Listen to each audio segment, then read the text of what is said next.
అంటే 5 లక్షలు 6 లక్షల రూపాయలు ఖర్చు పెడితే తప్ప ఇల్లు నిర్మించుకోలేకపోతున్నాం. గద్దె లెక్క వాలిపోతున్నారు బిడ్డ. మేమందరం కూరగాయలు అమ్ముకొని బతికేటోళ్ళం, పండ్లు అమ్ముకొని బతికేటోళ్ళం, చికెన్ సెంటర్లలో పనిచేసి బతికేటోళ్ళం, 4 ఇళ్లలో బట్టలు ఉతికి బతికేటోళ్ళం, 4 ఇళ్లలో బోలుతో బతికేటోళ్ళం. మా పిల్లల్ని ఇళ్లలో వదిలిపెట్టి మా భర్త దిక్కుపోతాడు ఆటో పట్టుకొని, కంపెనీకి పోతాడు నా భర్త, నేను కూడా కూలీ పని చేసుకొని బతుకు బిడ్డ అని చెప్పి వచ్చిండు. మమ్మల్ని పట్టించుకుని నాదు లేడు బిడ్డ, మీరైనా పట్టించుకోండి అని చెప్పి 100 దరఖాస్తులు 100 టీంలు వచ్చినాయి నా దగ్గరికి. నేనన్నా చూసి మా విక్రమ్ రెడ్డి గారితో, మా బుద్ధి శ్రీనివాస్తో, మా సుదర్శన్ రెడ్డితో ఒకటే మాట చెప్పిన, మనమే పోదాం విక్రమ్ రెడ్డి చూద్దాంపా అని చెప్పి మేమే ఇవాళ మీ దగ్గరికి వచ్చినాం. మీ దగ్గర రాకముందు కూడా వచ్చినాం. ఒకనాడు పొట్ట చేత పట్టుకొని కన్న ఊరు అన్నం పెట్టకపోతే, ఉపాధి కలిగించకపోతే భార్య పిల్లలు వేసుకొని వచ్చిండ్రు. వాళ్ళ చుట్టాలింటికి అంటారు, వాళ్ళ చిన్న పిల్లగాడు బయటికి పోగానే కుక్కలు పీక తినే అబ్బాయిని. మెదక్ జిల్లా కుటుంబం, వడ్లల కుటుంబం అనుకుంటా నాకు తెలిసి, చిన్న పిల్లగాన్ని కుక్కలు పీక తిని చంపేసినాయి. నేను ఆనాడు పోతే కళ్ళలో నీళ్ళు తిరిగినాయి. అంటే కళ్ళ ముందే వాళ్ళు వచ్చి 10 రోజులు కాలే ఆనాడు 2 గంటలు ఉంటే వాళ్ళు చెప్పిన భయంకరమైన విషయాలు చూస్తే నిజంగా ఈ బాలాజీ నగర్లో, ఈ జవహర్ నగర్లో ఇన్ని లక్షల మంది ప్రజల జీవితాలతో ప్రభుత్వాలు చెలగాటమాడుతున్నాయని చెప్పి మరింత లోతుగా ఆనాడు అర్థమైపోయింది. అందుకే ఈరోజు జోగారావు గారు, అదేవిధంగా కమలాకర్ గారు ఇద్దరు మా అధ్యక్షుల నాయకత్వంలో ఈ దీక్ష చేపట్టినాం. ఈ దీక్షకు సంఘీభావంగా ఇంతకుముందే మాట్లాడిన మా మాజీ శాసనసభ్యులు ప్రభాకర్ గారు వచ్చిండ్రు, పక్క కాన్స్టిట్యున్సీ సుభాష్ రెడ్డి గారు వచ్చిండ్రు, 3 జిల్లాల అధ్యక్షుడు కూడా వచ్చింది మీకు. మా ఎల్బీ నగర్ అర్బన్ జిల్లా అధ్యక్షుడు శ్రీనివాసరెడ్డి గారు వచ్చిండ్రు, అదేవిధంగా మా మల్లారెడ్డి గారు వచ్చిండ్రు, మల్కాజ్ జిల్లా అధ్యక్షులు మాజీ అధ్యక్షులు రంగారెడ్డి గారు వచ్చిండ్రు, శిల్పారెడ్డి గారు వచ్చిండ్రు. మీకు తోడుగా కార్పొరేటర్లు కూడా వచ్చిండ్రు. జిహెచ్ఎంసీలో ఉన్న కార్పొరేటర్లు ప్రేమ్ మహేశ్వర్ రెడ్డి గారు, పవన్ గారు, మా శేషగిరి గారు, మా సురేందర్ యాదవ్, అరుణ గారు, మా కంటోన్మెంట్ మల్లికార్జున గారు, అనేక మంది కార్పొరేటర్లు వచ్చిండ్రు. అనేక మంది సునీత యాదవ్ గారు, అనేక మంది కార్పొరేటర్లు, మాజీ శాసనసభ్యులు, నాయకురాళ్ళు, పార్టీ నాయకులంతా కూడా మీకు అండగా వచ్చింది. నేను మా వాళ్ళకి ఒకటే చెప్పిన, బాలాజీ నగర్, జవహర్ నగర్ వాళ్ళకు తోడుగా నేను పోత కావచ్చు, కానీ పార్లమెంటు పరిధిలో ఉన్న అన్ని ప్రాంతాల, అన్ని నియోజకవర్గాల నాయకులు రావాలి, వాళ్ళకు ధైర్యం కల్పించాలి, ఈ ప్రభుత్వానికి ఒక హెచ్చరిక చేసుకోవాలని చెప్పి మాత్రమే ఇక్కడికి వచ్చినాం. మేము ఇవాళ ఈ మాట్లాడుతున్న మాటలు, మా వాళ్ళు ఇప్పటికే చాలా మాటలు మాట్లాడిండ్రు. నేను ఇవాళ మాట్లాడుతున్న మాటలు ఇక్కడ మఫ్టీలో ఉన్న ఇంటెలిజెన్స్ పోలీసు వాళ్ళు రాసుకపోయి నీ ముఖ్యమంత్రికి చెప్పాలి, నీ రెవెన్యూ మంత్రికి చెప్పాలి, నీ ప్రభుత్వానికి తెలియాలని చెప్పి కోరుతా ఉన్నా. మేం ఎవరి వ్యక్తిగతంగా ఎవరి మీద ఆరోపణ చేయడానికి రాలే, మేము ఇక్కడికి కొట్లాడడానికి రాలే. నేరుగా మేము వచ్చింది ఈ మూర్ఖపు దుర్మార్గపు గుడ్డి ప్రభుత్వం కళ్ళు తెరవాలి, నా జవహర్ నగర్ మీద ఆలోచించాలని మాత్రమే ఇక్కడికి వచ్చినాం. ఇవాళ నేను అడుగుతా ఉన్నా, వీళ్ళు ఎవరిని చూసినా కూడా మా ఇంతకుముందు మా లీడర్ సాబ్ తీసుకొని వచ్చింది.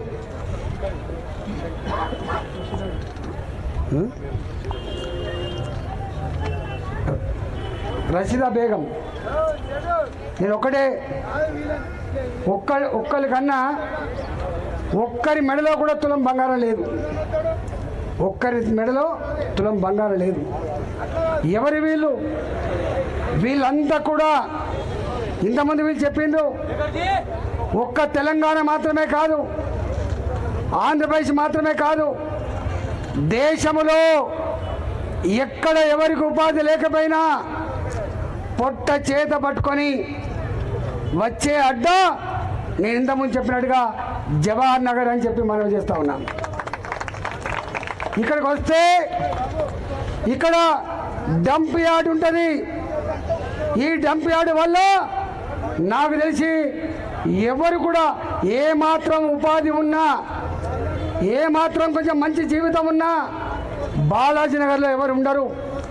ఇక్కడ పారే మురికి నీళ్లు, ఇక్కడ బోర్లేస్తే బావులు తవ్వుతే వచ్చే ఆ దుర్గంధపు నీళ్ళు మాత్రమే కాదు, కెమికల్ వాటర్తో చచ్చిపోతామని తెలిసి కూడా వస్తారు ఇక్కడికి.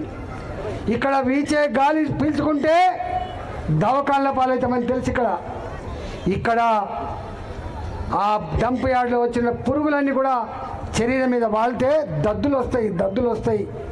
అంటే దద్దులు వచ్చినా చచ్చిపోతామని తెలిసినా ఆ విషపు నీళ్లు తాగినా గత్యంతరం లేక ఇంతకుముందే ఒక ఆమె చెప్పిపోయింది, ఆమె నాకు భర్త లేడు సారు, నాకు భర్త లేడు, నాకు 3 ఆడపిల్లలే.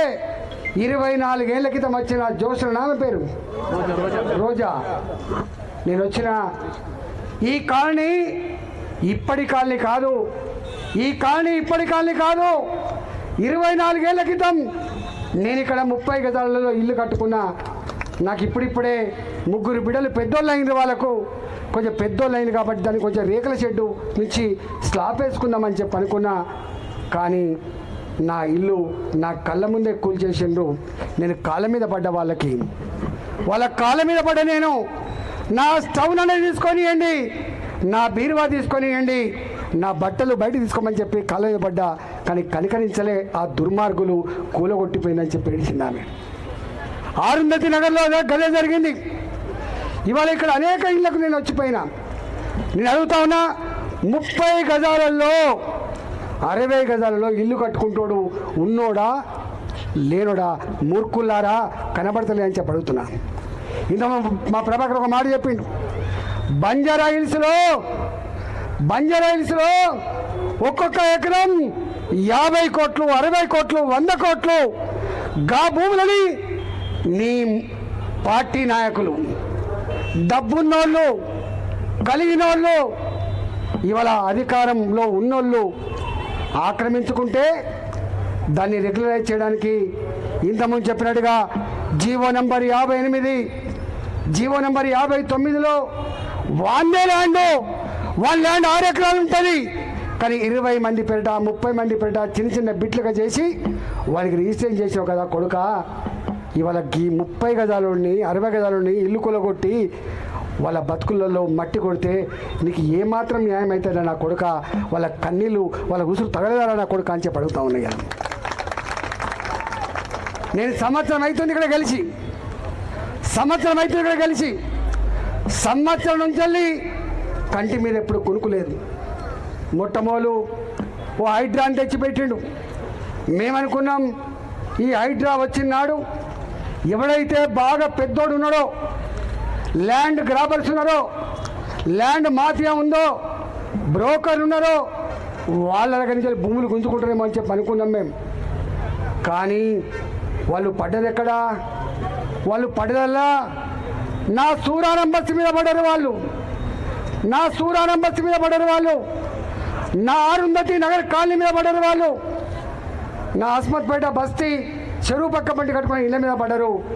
నా జొన్నల బండ ఏ ఒడ్డరులు అయితే 70 ఏళ్ళ క్రితం 80 ఏళ్ళ క్రితం అక్కడే బండ కొట్టుకొని తాత, తండ్రి, కొడుకు, ఇలా మనమడు అక్కడ రేకుల చెట్లు వేసుకున్నారో గవాటి మీద పడ్డారు. ఇక్కడ దాదాపుగా 3 నెలలు 4 నెలలు పక్షులకు తిరిగిన జొన్నల గండకాడ జొన్నల బండకాడ ఇల్లు కూలగొడితే కబద్దా నా కొడుకు అని చెప్పి తిరిగిన నేను 40 ఏళ్ళ క్రితం కట్టుకున్న నా హస్మత్పడి చెరువు దగ్గర కట్టుకున్న ఇల్లు కూలగొడితే కబద్దా అని చెప్పి నేనే తిరిగిన ఈ 600 తిరిగిన బస్తీ అంతా తిరిగిపోయినా హెచ్చరించిపోయినా నేను 3 నెలలు 4 నెలలు తిరిగితే కానీ సమాజానికి అర్థం కాలే. చాలామంది అన్నారు హైడ్రా ఆహా ఓహో హైడ్రా అంటే గొప్ప పని చేస్తాడ, ఏదో కాలువల మీద ఇల్లు కూలగొడతాట అని చెప్పి అనుకున్నారు. కానీ హైడ్రా మురికి కాలువల మీద పెద్దలు ఆక్రమించుకుని ఇల్లు కూలగొట్టలే. హైడ్రా ల్యాండ్ మాఫియా మీద పడలే. హైడ్రా ఈ పొట్ట చేత పట్టుకొని వచ్చిన కూలోళ్ళ జీవితాల్లో మట్టి కొట్టింది, వాళ్ళ గుడిసెలు కళ్ళ ముందే కూల్చేసింది. ఎన్ని సంఘటనలు చెప్తూ పడవదు. ఇక్కడికి మా రాజేశ్వరరావు కూడా వచ్చింది, వడ్డేపల్లి రాజేశ్వరరావు. కూకటపల్లి నుంచి కూడా వచ్చింది, నల్ల చెరువు నుంచి వెళ్ళి. నల్ల చెరువు ఉంటుంది ఒకటి, నల్ల చెరువు కాడ ఆ చెరువు కింద 7 ఎకరాల చిల్లనేమో ఉంది పట్టా భూమి. పట్టా భూమి అంటే వాళ్ళ గవర్నమెంట్ భూమి, మిగతా అంతా ప్రైవేటు పట్టా భూమి. అది వర్షాకాలంలో మునుగుతుంది, కొంత ఎండాకాలంలో అది తేలుతుంది. తేలినప్పుడు దున్నుకుంటారు వాళ్ళు. ఇప్పుడు ఆ చెరువే లేదు. వాళ్ళు అందులో ఒక యాదవుల కుటుంబం ఉంటుంది. యాదవుల కుటుంబం ఆ పేరు బుచ్చమ్మ. ఆ బుచ్చమ్మ కొడుకులు లేకపోతే ఆ చెర్ల తేలిన భూమి అయితే ఉందో పట్టా భూమి 3 బిడ్డలకు సమానంగా పంచింది. కానీ హైదరాబాద్ వచ్చిండు, ఇది నీ పట్టనే కావచ్చు కానీ బఫర్ జోన్లో ఉంది, దీన్ని కూల్చేస్తామని చెప్పి డోజర్లు పట్టుకొని కూల్చేసిండు. అలా కూల్చేస్తే వాళ్ళ 3 అల్లుళ్ళు రాత్రిపూట ఆమె ఇంటికి పోయి నువ్వు గవర్నమెంట్ భూమి మాకు ఇచ్చినవట, అమ్ముకోవడానికి వీలు లేని భూమి ఇచ్చినవట, మేము ఇల్లు కట్టుకోవడానికి కూడా అక్కర రావట కదా అని చెప్పి 3 ఒత్తిడి చేస్తే మనస్తాపానికి గురైనటువంటి బుచ్చమ్మ రాత్రిపూట ఉరేసుకొని చచ్చిపోయింది. ఈ ప్రభుత్వం వచ్చిన తర్వాత నల్ల చెరువులో వాళ్ళు పోయిన కోర్టుకు పోయి వాళ్ళు ఒక ఆర్డర్ తెచ్చుకున్నారు. ఇది ముమ్మాటికి పట్టా భూమే, అది ఒకవేళ మునిగినప్పుడు మునుగుతుంది, తేలినప్పుడు మాత్రం వాళ్ళు దున్నుకునే హక్కు ఉందని చెప్పి వాళ్ళు కోర్టుకు పోయి తెచ్చుకుంటే ఇవాళ కోర్టుకు పోతే అవరను అని చెప్పి వాళ్ళు మళ్ళా కూలగొట్టే ప్రయత్నం చేస్తే కోర్టు మొట్టకాయలు వేసి కూలగొట్టదని చెప్పి ఆర్డర్ ఇచ్చింది. కానీ మళ్ళీ వాడు కోర్టుకు చెప్పుకోపోరా, ఎవరు చెప్పుకుంటారా అని చెప్పి మళ్ళీ నిన్నగాక మొన్న ఆ దొడ్లన్నీ కూడా కూలగొట్టిపోయినరు, వాళ్ళ బతుకులలో మట్టి కొట్టిపోయినరు ప్రభుత్వ అధికారులు, హైడ్రా అధికారులు అని చెప్పి మనం చేస్తా ఉన్నాం. ఇవాళ కూడా హైడ్రా ఎక్కడ కట్టుకున్న ఇల్లు కూలగొట్టమని 10 ఏళ్ల క్రితమో 20 ఏళ్ల క్రితమో కట్టుకున్న చోటికి పోమని చెప్పి ఒకవైపు ముఖ్యమంత్రి చెప్తున్నాడు, కింద మాత్రం జరిగేది దానికంటే విరుద్ధమైన పని జరుగుతూ ఉంది. తెలంగాణ ప్రజలారా ఆలోచన చేయమని చెప్పి కోరుతా ఉన్నాం. ఇవాళ వీళ్ళ వంత అవుతుంది, రేపు ఇంకోని వంత అవుతుంది. కోర్టులంటే గౌరవం లేదు, చట్టాలంటే నమ్మకం లేదు, పేదల బతుకులంటే పేదల జీవితాలంటే కూడా లెక్కలేని తనం ఇవాళ రేవంత్ రెడ్డి సర్కార్ చేస్తున్నమాట వాస్తవమా కాదా తెలంగాణ ప్రజలు ఆలోచన చేయమని చెప్పి నేను కోరుతా ఉన్నాను. ఇవాళ నేను అడుగుతా ఉన్నా, ఎవర్రా నువ్వు ఎవడివి అసలు? ఇంతకుముందు ఆయన చెప్పిండు, దీన్ని మొత్తం చరిత్ర తీస్తే కొన్ని వేల ఎకరాల భూమి ఆనాడు బ్రిటిష్ గవర్నమెంట్ ప్రజల దగ్గర నుంచి కొన్నది. ఇది కొన్న భూమి ఇక్కడ కేంద్ర ప్రభుత్వ ఆధీనంలో ఉన్నటువంటి ఆర్మీకి అప్పచెప్పోయింది. వాళ్ళు ఎక్స్ సర్వీస్ మెన్లకు పట్టాలు ఇచ్చిపోయినారు. ఆనాడు ఇక్కడ ₹1,00,000 ఎకరం లేదు, ₹2,00,000 ఎకరం లేదు. ఆనాడు ఈ భూమి నాకు తెలిసి 2,000 ఎకరము 3,000 ఎకరం ఉండొచ్చు. ఇక్కడ గంతకుళ్ళు లేదు. ఇక్కడ మేము 30 ఏళ్ళ కింద మాత్రమే మా దగ్గర 50,000 40,000 ఎకరం దొరికింది, మంచి పంటలు పండే భూమి. ఇక్కడ ఈ జవహర్ నగర్ గానాడు 50 ఏళ్ల క్రితం 60 ఏళ్ల క్రితం నాకు తెలిసింది 5,000 కూడా ఎకరం లేదు, ₹2,000 ఎకరం లేదు కావచ్చు. ఆ భూములు ఇచ్చింది వాళ్ళు. ఆ ఎక్స్ సర్వీస్ మెన్లు చాలామందికి అమ్ముకొని పోయిండ్రు. ఇవన్నీ అంటున్నా, ఈ 30 గజాలు ఈ 60 గజాలు ఎవరైతే గుడిసెలు వేసుకున్నారో ఆనాడు 50 ఏళ్ళ నాడు ఎవరు లేని నాడు ఇక్కడ పురుగు పూసున్నాడు. అనేక మంది నాకు తెలిసి పాము కడుతో చచ్చిపోయినారు, ఇక్కడ రోగాలతో చచ్చిపోయినారు. అయినా కూడా ఇక్కడ ఉంటే ఇవాళ నేను అంటున్నా, ఏ ఇండ్లు అయితే ఇవాళ కాలనీలలో మీరు కూలగొడుతుండ్రో, ఎందుకు కూలగొడుతున్నారు అంటే 25 ఏళ్ల క్రితం 30 ఏళ్ల క్రితం కట్టుకున్న వాటిని మళ్ళీ ఒక స్లాబ్ వేసుకుందామంటే కానీ, లేదా గుడిసె ఉంటే రేకులు షెడ్ వేసుకుందామని కానీ తప్ప అదేమన్నా కొత్తగా వేసుకుంటారా? ఇవాళ కొత్తగా కనుక నువ్వు 20 ఎకరాలో 30 ఎకరాలో ఒక కాలనీ నిర్మించను, నువ్వు కూలగొట్టు. కానీ 30 ఏళ్ల క్రితం ఉన్నటువంటి గా బస్తీలలో ఉన్న ఇండ్లను ఎందుకు కూలగొడుతున్నావు అని చెప్పి అడుగుతున్నాం. నేను ఒక మర్యాదగా చెప్పిపోతున్నాం. ఇంతకుముందు మా విక్రమ్ చెప్పిండు, భారతీయ జనతా పార్టీ అనాదిగా ఆనాడు పేదల పక్షాన ఉండి గుడిసెలేయించింది, 60 గజాల చొప్పున భూములు ఇప్పించింది. దత్తాత్రేయ నగర్, వాజ్పేయి నగర్, ఇక్కడ ఇంతకుముందు చెప్పినట్టుగా టైగర్ నరేంద్ర గారు కావచ్చు, దత్తాత్రేయ గారు కావచ్చు, బద్దం బాలరెడ్డి గారు కావచ్చు. ఆనాడు కూడా కాంగ్రెస్ పార్టీ కూల్చే ప్రయత్నం చేసింది.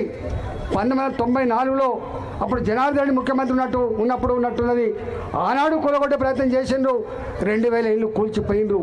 అంటే కాంగ్రెస్ పార్టీ పేరుకేమో పేదల పక్షాన ఉన్నాం, ఇందిరమ్మ రాజ్యంలో ఉన్నాం అంటున్నావు కదా. ఇందిరమ్మ రాజ్యం అంటే ఇవాళ పేదల గుడిసెలు కూలగొడ్డా బిడ్డ. ఇందిరమ్మ రాజ్యం అంటే 30 ఏళ్ల క్రితం 40 ఏళ్ల క్రితం కట్టుకున్న కాలనీలను బుల్డోజర్లతో కూల్చివేసిన బిడ్డ అని చెప్పి అడుగుతా ఉన్నా. నువ్వు చెప్పే మాటలు వేరు, చేసే పద్ధతి వేరు. కాబట్టి ఇవాళ ఈ బాలాజీ నగర్లో మీకు సంపూర్ణంగా మేము అండగా ఉంటామని చెప్పి తెలియజేస్తా ఉన్నాం. మీకు అండగా ఉంటామని చెప్పి తెలియజేస్తా ఉన్నా. చాలామందిని చూసినాం, కేసీఆర్ కూడా చూసినాం. గిట్నే నేను ఆనాడు 6000 మందికి పట్టాలు ఇస్తా అని చెప్పి 2006లో వచ్చిండ్రు. ఇదంతా గ్రామకంఠం అని చెప్పిండ్రు. ఎన్ని మాటలు చెప్పిండ్రో, ఎన్ని జీవోలు ఇచ్చిండ్రో, ఎన్నిసార్లు మీటింగ్ పెట్టుకున్నారో, కానీ మీకు చేతులు రాలే బిడ్డ. మీ యావా మీ ధ్యాస మా గరీబోళ్ళు కాదు, మీ యావా మీ ధ్యాస ఉన్నోళ్ళు కదా, హైటెక్ సిటీ కదా దిక్కు మీరు చూసేది. మీ సూపు గడు తప్ప మీ సూపు జవాన్ నగర్ దిక్కు లేదని చెప్పి అర్థమవుతుంది. కాబట్టి ఇవాళ మీకు అండగా ఉండడమే కాదు, నేను కలెక్టర్ని అడుగుతా ఉన్నా. నేను సంవత్సరం అవుతుంది ఇక్కడ ఎంపీ అయి, ఒక్కనాడు కూడా సంవత్సరం మీద 7 నెలలు 8 నెలలు అవుతుంది ఇక్కడ జిల్లాకు మంత్రి గతి లేడు. ఇక్కడ ఈ జిల్లాకు ఒక ఇన్ఛార్జి మంత్రి ఉన్నాడు శ్రీధర్ బాబు గారు. మేము అనేకసార్లు అడిగినా, అయ్యా శ్రీధర్ బాబు గారు మీ దయ ఒకసారి మీరు డిఆర్సీ పెట్టండి అని చెప్పి, ఎమ్మెల్యేని పిలవండి, కార్పొరేటర్ని పిలవండి, మాతో మీటింగ్ పెట్టమని చెప్పి అడిగినా. 3 సార్లు పోస్ట్ పోన్ అయింది, ఇప్పటికి లేదు. ప్రజల సమస్యలు ఎక్కడన్నా ఆఫీసులలో చర్చిద్దామంటే కలెక్టర్ చర్చించడు, ఆఫీసర్లు చర్చించడు. ఇవాళ ఇక్కడ ఉన్న ఎంఆర్ఓ నేనే రాజునంటది ఆమె, ఇక్కడున్న ఆర్డీఓ నేనే ముఖ్యమంత్రిలాగా అంటారు. నేను అంటున్నా, మీ తాత జాగీర్లు కాదు, పేదల బతుకులతో చెలగాటమాడితే మీరు అనుకుంటున్నారు ఈ ప్రభుత్వం శాశ్వతమని చెప్పి. మీ అన్నీ కూడా మీ పద్దంతా కూడా రాసి పెడతాం. తప్పకుండా ప్రజాక్షేత్రంలో మీకు శిక్ష తప్పదని చెప్పి కూడా హెచ్చరిస్తూ ఉన్నాం. మీరు కుర్చీలో కూర్చున్నది, మీరు మంత్రుల కుర్చీలో కూర్చున్నా, ముఖ్యమంత్రి కుర్చీలో కూర్చున్నా, కలెక్టర్ కుర్చీలో కూర్చున్నా, ఆర్డీఓ ఎంఆర్ఓ మీ ఆర్ఐ ఎవడు కుర్చీలో కూర్చున్నా కొడుక, మేము కట్టిన పన్నుల డబ్బుతో తీసుకున్న జీతగాలు తప్ప మీరు ఎప్పుడు ఓనర్లు కాదు బిడ్డ, మీరు ఎప్పుడు ఓనర్లు కాదు. ఓనర్ల మేం. ఈ భూమి మీద హక్కు మాకుంటుంది, ఈ భూమి మీద హక్కు మాకుంటుంది, జీవించే హక్కు ఉన్నది. నీకు బుద్ధి ఉంటే, జ్ఞానం ఉంటే, నీకు ఏమాత్రం ప్రజల మీద విశ్వాసం ఉన్నా మొత్తం కట్టిన ఇళ్లకు 30 ఏళ్ల క్రితం ఎక్కడైతే కట్టిండో, 40 ఏళ్ల క్రితం ఎక్కడైతే కట్టిండో కట్టుకున్న ఇళ్లకు మీరు పట్టాలు ఇచ్చే ప్రయత్నం చేయండి, ఇంకా ఒకవేళ ఇంకా ఖాళీ భూములు పోవాలని ఉన్నాయి, మీరు వాళ్ళ మనల వాళ్ళు పోతారు. 60 గజాల 80 గజాల డిసైడ్ చేయండి. కొన్ని లక్షల మంది హైదరాబాద్లో పేదవాళ్ళకు ఇల్లు కట్టి ఇవ్వమని చెప్పి డిమాండ్ చేస్తున్నా. మీకు తెలుసో తెలియదో, కేంద్ర ప్రభుత్వం 3,04,000 ఇల్లు ఇచ్చింది 10 ఏళ్ల క్రితం. కేసీఆర్ రాజ్యంలో కేసీఆర్ ముఖ్యమంత్రి ఉండగా 10 సంవత్సరాల కాలంలో 3,04,000 ఇల్లు ఇచ్చిండ్రు. కానీ కట్ట దమ్ము లేదు, శాతకాలే. 1,75,000 కట్టిండ్రు. ఆ కట్టిన కూడా ఇంతవరకు పంచలే, ఇక్కడనే ఉంటుంది. ఇక్కడ 3,000 ఇల్లు కట్టిండ్రు. దాని పేరేంది? బాంబే హౌస్లు కట్టింది ఇక్కడ, కానీ ఇప్పటి వరకు ఇయ్యలే. అంటే ప్రజల సొమ్ముతో కట్టిన ఆ ఇండ్లు, అరే నీకైనా బుద్ధి ఉందా, జ్ఞానం ఉందా? ఏం చేస్తున్నారు మీరు పరిపాలన? 20 ఏళ్ళ క్రితం కట్టిన ఇండ్లు ఈ పేదవాళ్ళను గుర్తించి ఇచ్చే దమ్ము లేకపోతే నీ సిస్టమ్ ఏమున్నట్టు, నీ అధికారులు ఏం చేస్తున్నట్టు? చిన్న జిల్లాలు ఏర్పడితే కలెక్టర్లు సామాన్య జనాన్ని కూడా తాకుతారని, సమస్యలు పరిష్కరిస్తారని చెప్పి అనుకున్నాం. నేను అడుగుతా ఉన్నా, ఎప్పుడన్నా మీ బస్తీలో కలెక్టర్లు వచ్చిండా అమ్మా? వచ్చిండా? ఎప్పుడన్నా మంత్రి వచ్చిండా? ఎవడన్నా ఆర్డీఓ వచ్చిండా? ఎవడొస్తాడు? పోలీసులను పట్టుకొని, వాళ్ళ కాపల పోలీసు వాళ్ళు వస్తారు, డోజర్లు పట్టుకొని, జేసీబీలు పట్టుకొని, ఇవాళ పోలీసు వాళ్ళని పట్టుకొని ఈ చిన్న చిన్న దిక్కులేని పైరవికి ఆస్కారం లేని, ఇవాళ వాళ్ళకు దుఃఖం తప్ప, ఏడుపు తప్ప ఇంకోటి లేని, వాళ్ళు తిరుగుబాటు చేసేవాళ్ళు కూడా కాదు, వాళ్ళు శాపనార్థాలు పెట్టి తప్ప ఏం కాదు. ఇలా వాళ్ళ కోసం వస్తున్నారు. ఇవన్నీ వీటి మీద పెద్ద ఎత్తున నేనే ఈ హైదరాబాద్లో ఒక పాదయాత్ర బస్తీలలో పెట్టుకుంటా, ఇంకా పెద్ద ఎత్తున ఇది శాంపుల్గా ఒక హెచ్చరిక చేయడానికి వచ్చిన, దీంతో జ్ఞానోదయమై బుద్ధి తెచ్చుకొని మీరు మర్యాదగా ఈ సమస్య పరిష్కరించండి, లేకపోతే మీతో యుద్ధం చేయడానికి సిద్ధంగా ఉన్నారని చెప్పి హెచ్చరిస్తా ఉన్నా. నీ పోలీసులు ఏం చేస్తారో, నీ పోలీసులు ఏం చేస్తారో, నీ రెవెన్యూ అధికారులు ఏం చేస్తారో, నీ అధికారం ఏం చేస్తారో మీ అంతు చూసే బాధ్యత మా చేతుల్లో ఉన్నది. మా ప్రజల పక్షాన మేము నాయకత్వం వహిస్తామని చెప్పి హెచ్చరిస్తా ఉన్నాం. రెండవది, ఇక్కడ ఓ డంప్ యార్డ్ ఉంది, అడ్డమైంది. 40 ఏళ్ళ 30 ఏళ్ళ నుంచి ఉన్నది ఇక్కడ. అరే నీకేమైనా జ్ఞానం ఉందా అని చెప్పి అడుగుతున్నా. మొత్తం 1,20,00,000 మంది ఇక్కడ, ఇంకో 30 లక్షల మంది వచ్చిపోతారు. 1,50,00,000 మంది మొత్తం చెత్తంతా తీసుకొచ్చి ఇక్కడ పోతే ఒక్క ప్లేస్ వేస్తారు. హైదరాబాద్కు 4 జాగాల 4 దిక్కుల బోర్డాని భూములు ఉన్నాయి. 50 కిలోమీటర్లు కాకపోతే 60 కిలోమీటర్లు పో. ఆనాడు జనసంచారం లేదు కాబట్టి ఇక్కడ కట్టినావు, కానీ మొత్తం కాలనీలు వచ్చినాయి. బాలాజీ నగర్ చుట్టూ మొత్తం కాలనీలు వచ్చినాయి. నాగారం ఒక మున్సిపాలిటీ అయింది, మీకు పక్కపంటి దమ్మాయి కూడా ఒక మున్సిపాలిటీ అయింది, కీసర పక్కకే ఉన్నది, ఇటుపక్క గడికేసి ఉన్నది. ఎంత శాపం అంటే ఇక్కడ ఏ మురికి నీళ్ళు అయితే కెమికల్ వాటర్స్గా విషపుతుల్యంతో ఉన్నాయో అవన్నీ కూడా మొత్తం ఇక్కడ వ్యవసాయాన్ని కూడా చేసి పడేసినాయి. మొత్తం బస్తీలు వచ్చినాయి, కాలనీలు వచ్చినాయి. ఇప్పుడు ఇంకా 1,50,00,000 మంది చెత్తను తీసుకొచ్చి ఒక్క బాలాజీ నగర్ లేచి వీళ్ళ ఆరోగ్యాలతో చెలగడమాడే ప్రయత్నం చేస్తున్నావు. నేను మొన్న చెప్పినా, మళ్ళీ చెప్తా, ఇవాళ ఈ హైదరాబాద్కి ఎక్కడ జనసంచారం లేని దగ్గర ఓ 60 కిలోమీటర్లు పోతారా, 100 కిలోమీటర్లు పోతారా, దూరం పోయేయండి తప్ప జనం జీవితాలతో చెలగడమాడకండి. నీ గవర్నమెంట్ ఖర్చు పెడితే 500 కోట్లు అయితే కావచ్చు, కానీ మా వాళ్ళు వైద్యం పేరిట ఖర్చు పెట్టే డబ్బు 1000 కోట్లలో ఉంటుంది, తెలియకుండానే ఉంటుంది. వీళ్ళు ఎన్ని కష్టాలు పడ్డా రండి జనార్దన్ గారు, వైద్యం కోసం సరిపోతుంది తప్ప వాళ్ళు ఎన్నడూ హైన్ టు మౌత్ తప్ప ఎన్నడూ సంపాదించుకోవడం కాదు. కాబట్టి ఆ డంప్ యార్డ్ మీద కూడా ఒక ఉద్యమం చేసేది ఉంది. డంప్ యార్డ్ ఇక్కడి నుంచి తరలించేంత వరకు, లేదా డంప్ యార్డ్ హైదరాబాద్కు 4 దిక్కుల 4 పెట్టేంత వరకు ఆ ఉద్యమం కూడా చేస్తామని చెప్పి మీకు మనవి చేస్తూ, ఇంత గొప్పగా ఇవాళ ఈ ధర్నాకి మీరు అన్ని దరఖాస్తులు ఇచ్చిండ్రు. దరఖాస్తులను మొత్తం చూసిన కమ్యూనిటీ హాల్ ఇవ్వమని చెప్పి ఇచ్చిండ్రు. మీరు పార్కులు ఆక్రమించుకున్న వాటిని తిరిగి మాకు అప్పగించాలని చెప్పి ఇచ్చిండ్రు. వాటి డెవలప్మెంట్ కోసం అని ఇచ్చిండ్రు. మురికి కాలువలు ఏమని ఇచ్చిండ్రు, రోడ్లు ఏమని ఇచ్చిండ్రు, తాగే నీళ్ళ కనెక్షన్లు ఏమని ఇచ్చిండ్రు. ఇవన్నీ దరఖాస్తులు నేనే తప్పకుండా